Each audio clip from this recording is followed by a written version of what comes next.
ನಮಸ್ಕಾರ ಸ್ನೇಹಿತರೆ, ಇದು ಕಲ್ಲಂಗಡಿಯ ಬೆಳೆಯ ಒಂದು ವಿಶ್ಲೇಷಣೆ. ಎಲ್ಲ ಸಾರ್ವಜನಿಕರಿಗೆ ಮತ್ತು ಗ್ರಾಹಕರಿಗೆ ಇದನ್ನು ನಾನು ಕೊಡ್ತಾ ಇರೋಂಥದ್ದು. ನಾನೊಬ್ಬ ರೈತ.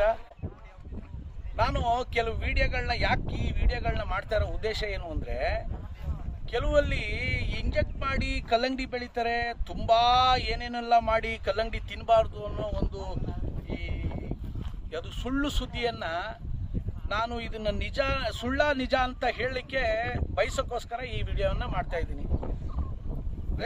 ಸ್ನೇಹಿತರೆ, ಇಲ್ಲಿ ಏನಾಗಿದೆ ಅಂತ ಅಂದರೆ, ಈ ಅನೇಕ ಈ ಪೆಪ್ಸಿ ಮತ್ತು ಕೊಕೋ ಕೋಲಾ ಇಂಥ ಕಂಪ್ನಿಗಳು ಈ ಟೈಮ್ಗಳಲ್ಲಿ ಬೇಸಿಗೆ ಟೈಮಲ್ಲಿ ಹೆಚ್ಚು ಇದು ಜಾಸ್ತಿ ಗ್ರಾಹಕರು ಬಳಸೋದ್ರಿಂದ ಅವ್ರಿಗೆ ಈ ತಂಪು ಪಾನೀಯಗಳೆಲ್ಲ ಖಾಲಿ ಆಗೋದು ಕಮ್ಮಿ.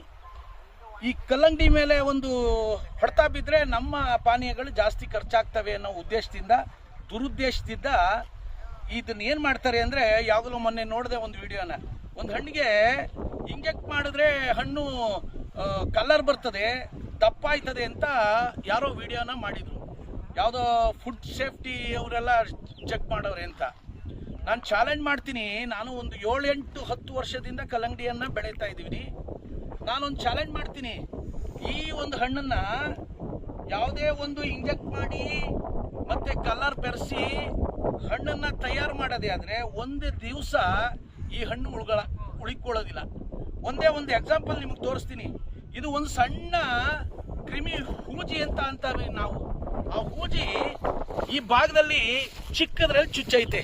ಆ ಚುಚ್ಚಿರೋದ್ರಿಂದ ಇದರ ಆಕೃತಿನೇ ಬೇರೆ ಆಗಿದೆ. ಇದು ಹೆಚ್ಚು ದಿನ ಇಡೋಕ್ಕಾಗಲ್ಲ, ಹೆಚ್ಚು ದಿನ ಇದನ್ನು ಬಳಸೋಕ್ಕಾಗಲ್ಲ. ಇದನ್ನು ಏನಿದ್ರು ಇವತ್ತೇ ಕಟ್ ಮಾಡಿ ತಿಂದಾಕಬೇಕು. ಈ ಇಂಜೆಕ್ಟ್ ಮಾಡೋ ಕೆಲಸ ಹೇಳಿದ್ರಲ್ಲ, ಒಂದು ದಿವಸ ಏನಾದರೂ ಇಂಜೆಕ್ಟನ್ನು ಇದರಲ್ಲಿ ಒಂದು ಸಣ್ಣ ಪಿನ್ನನ್ನು ಚುಚ್ಚಿದ್ರು ಒಳಗಡೆಯಿಂದ ನೊರೆ ಉತ್ಪತ್ತಿ ಆಗುತ್ತೆ, ಅದರಲ್ಲಿರೋಂಥ ನೀರು ಹೊರಗಡೆ ಬರ್ತದೆ. ಇಂಜೆಕ್ಟ್ ಮಾಡೋದು ಹಸಿ ಸುಳ್ಳು.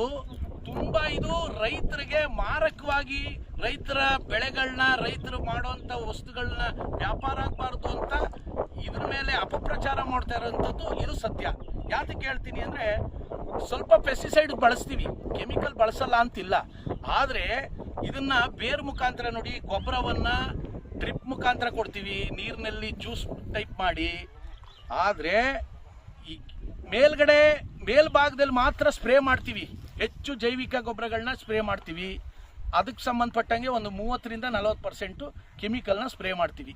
ಆ ಸ್ಪ್ರೇ ಮಾಡೋದ್ರಿಂದ ಕಲ್ಲಂಗಡಿ ಬೆಳೀತದೆ ವಿನಃ ಇಂಜೆಕ್ಟ್ ಮಾಡಿದ್ರೆ ಕಲರ್ ಬರ್ತದೆ, ಇಂಜೆಕ್ಟ್ ಮಾಡಿದ್ರೆ ಕಲ್ಲಂಗಡಿ ಬೆಳೀತದೆ ಅಂದರೆ, ಸುಮಾರು ನಾವೊಂದು 15-20 ಎಕರೆ ಜಮೀನಿಗೆ ಕಲ್ಲಂಗಡಿ ಹಾಕಿದ್ದೀವಿ.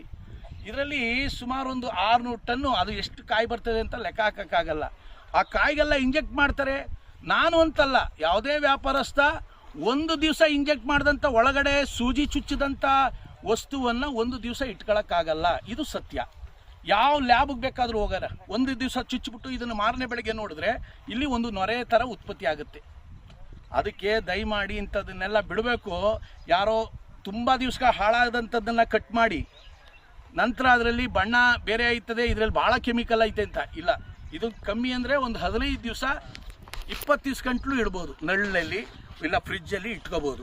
ಅದನ್ನ ಮೇಲೆ ಇದಾದಾಗ ಇದರಲ್ಲಿ ನೀರಿನ ಒಂದು ಪ್ರಮಾಣ ಕಮ್ಮಿ ಆದಾಗ ಇದರಲ್ಲಿ ಕ್ವಾಲಿಟಿ ಹಾಳಾಗ್ತದೆ, ಬೆಂಡಂಗೆ ಆಗ್ತದೆ. ಅದಕ್ಕೆ ಕೆಮಿಕಲ್ ಬೆಳೆಸೋರು ಏನದು, ಯಾವುದೇ ಹಣ್ಣನ್ನು, ಕಲ್ಲಂಗಡಿ ಅಂತ ಒಂದೇ ಅಲ್ಲ, ಯಾವುದೇ ಹಣ್ಣು ಪದಾರ್ಥಗಳು, ತರಕಾರಿಗಳನ್ನ ಇಂಜೆಕ್ಟ್ ಮಾಡಿ ಬೆಳೆಸೋದೇ ಆಗಿದ್ದರೆ ರೈತರು ಇಷ್ಟೊಂದು ಶ್ರಮ ಪಡಬೇಕಾಗಿತ್ತಿಲ್ಲ. ಅದಕ್ಕೆ ಹೇಳಿ ಈ ಒಂದು ನಾನು ವಿಡಿಯೋವನ್ನು ನಿಮ್ಗೆ ಶೇರ್ ಮಾಡ್ತಾ ಇದ್ದೀನಿ. ಸ್ನೇಹಿತರೆ, ಇದು ಹೆಚ್ಚು ಜನಕ್ಕೆ ಶೇರ್ ಆಗಲಿ, ರೈತಾಪಿ ವರ್ಗಕ್ಕೆ ಒಳ್ಳೆಯದಾಗಲಿ ಅಂತ ನಾನು ಜೈ ಜವಾನ್ ಜೈ ಕಿಸಾನ್.